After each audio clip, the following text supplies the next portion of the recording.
आप सबों को जय मसीह की। आज का टॉपिक है जानबूझकर बार बार पाप मत करो। पहला पॉइंट है पाप तुम्हारा शरीर में राज ना करे। रोमियो 6 के 12 में लिखा है, इसलिए पाप तुम्हारे मनहार शरीर में राज ना करे कि तुम उसके लालसाओं के अधीन रहो। गलाती 5 का 13 में लिखा है, ये भाइयों तुम स्वतंत्र होने के लिए बुलाए गए हो, परंतु ऐसा ना हो कि वो स्वतंत्र शारीरिक कामों के लिए अवसर बने, वरन प्रेम से एक दूसरे के दास बनो।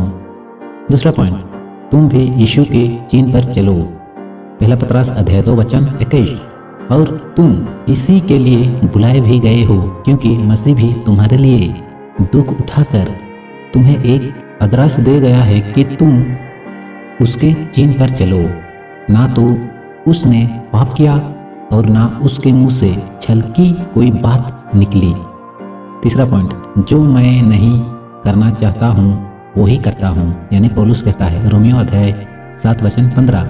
और जो मैं करता हूँ उसको नहीं जानता, क्योंकि जो मैं चाहता हूँ वो नहीं क्या करता, परंतु जिससे मुझे घृणा आती है वो ही करता हूँ। तो ऐसे दशा में उसको करने वाला मैं नहीं वरन पाप है जो मुझ में बसा हुआ है। यह पौलुस कह रहा है मैं करता हूँ उसको नहीं जानता, क्योंकि जो मैं चाहता हूँ वो नहीं क्या करता, परंतु जिससे मुझे घृणा आती है वही करता हूँ। तो ऐसे दशा में उसका करने वाला मैं नहीं वरन पाप है जो मुझ में बसा हुआ है। क्योंकि जिस अच्छी काम के मैं इच्छा करता हूँ वो तो नहीं करता, परंतु जिस बुराई की इच्छा नहीं रखता वही क्या करता हूँ। रोमियो अध्याय 7 वचन 15 से 25 तक आप लोग पढ़ सकते हो। यहाँ पौलुस कह रहा है, क्योंकि जिस अच्छी काम के मैं इच्छा करता हूँ वो तो नहीं करता। यहाँ पौलुस कह रहा है जो अच्छा काम मैं इच्छा करता हूँ वो तो मैं नहीं करता, परंतु जिस बुराई की इच्छा नहीं करता वही क्या करता हूँ, यानी जिस बुराई को मैं इच्छा नहीं रखता हूँ वही काम मैं करता हूँ, और यही तो पाप है। चौथा पॉइंट, जानबूझकर पाप करे तो और कोई बलिदान बाकी नहीं। इब्रानी अध्याय 10 वचन 26। क्योंकि सच्चाई की पहचान प्राप्त करने के बाद यदि हम जानबूझकर पाप करें तो पापों के लिए फिर कोई बलिदान बाकी नहीं। हाँ, दंड का एक भयानक बाट जोना और आग का ज्वालन बाकी है जो विरोधियों को भस्म कर देगा। जबकि मूसा की व्यवस्था का ना मानने वाला 2 या 3 जन के गवाही पर बिना दया किए मार डाला जाता है, तो सोच लो कि वो कितने और भी भारी दंड के योग्य ठहरेगा, जिसने परमेश्वर के पुत्र को पांव से रौंदा और वाचा के लहू के जिसके द्वारा वो पवित्र ठहराया गया था।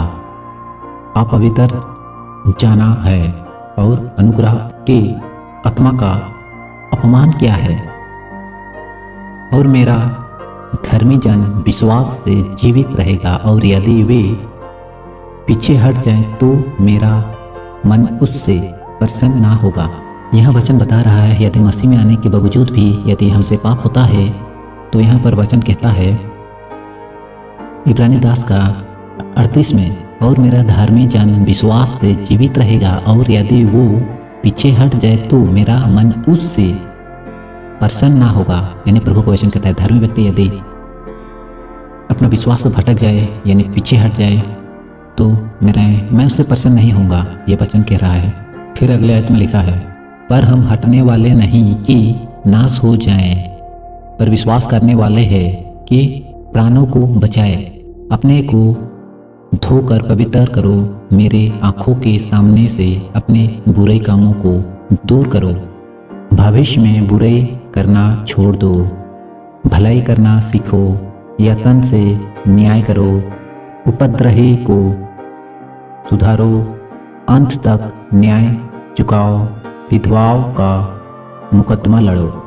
यहाँ पर वचन कह रहा है यदि सच्चा एक धर्मी व्यक्ति यानी एक विश्वासी जो यीशु को विश्वास करता है, यदि उसके जीवन में पाप भी होता है तो वो पीछे नहीं हटेगा, क्योंकि यहाँ वचन में लिखा है अपने को धोकर पवित्र करो, यहाँ धार्मिक व्यक्ति को बोला जा रहा है अपने को धोकर पवित्र करो, मेरे आंखों के सामने से अपने बुरे कामों को दूर करो, भविष्य में बुरे करना छोड़ दो। सच में यदि एक व्यक्ति पाप को छोड़ता है और प्रभु के पास आता है तो प्रभु से क्षमा करता है। आमीन।